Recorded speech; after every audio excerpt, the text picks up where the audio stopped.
Yes, একটা পরিপূর্ণ দ্বীপ, চারপাশে পানি এবং ওইখানে বসতি আছে, দেখেন অনেক ঘরবাড়ি দেখা যাচ্ছে।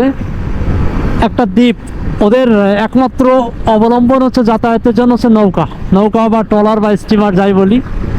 বাট ওরা কিন্তু টোটালি পানিবন্দি, চারপাশে পানি এবং শুধু এখনই না, চারজন রে বাপরে বাপে, এক বাইকে চারজন, ওরে বাপরে বাপ, কি সুন্দর লাগতেছে দ্বীপটা, চমৎকার লাগতেছে। ওই দ্বীপে একবার যাওয়া লাগবে। দ্বীপের নাম কি?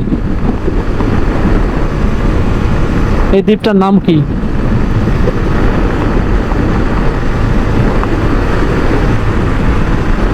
ওই যে দ্বীপটা, ওইখানে একবার যেতে হবে।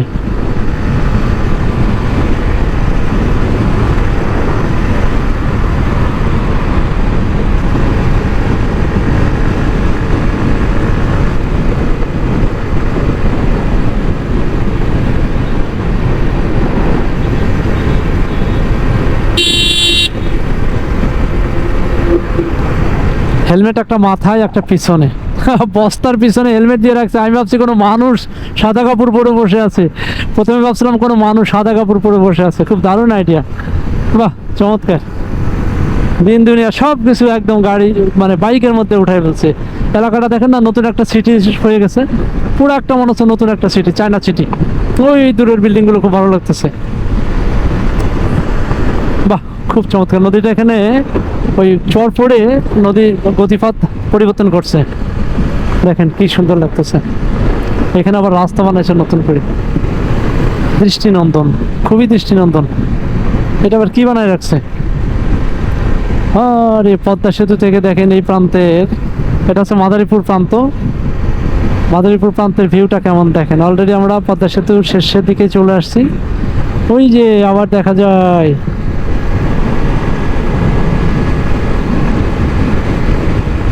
নওপ্রান্তে চলে আসছি, সরি শরীয়তপুরের সাইডে চলে আসছি।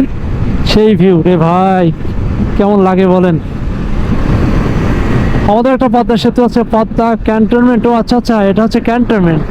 বামে যা দেখলাম বিল্ডিংগুলো সব ক্যান্টনমেন্টে ছিল।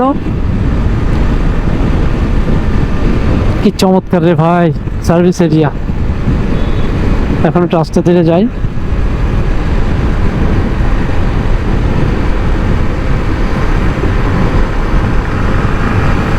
জাজিরা বাম পাশে চলে গেছে, জাজিরা। আর আমরা সোজা খুলনা, বরিশাল, মাগুরা এদিক দিয়ে চলে যাব। ভাঙার পরে আমাকে ডানে যেতে হবে, ভাঙা এখান থেকে বেশ কিছু সময় লাগবে যেতে। এই যে খুব চমৎকার রাস্তা।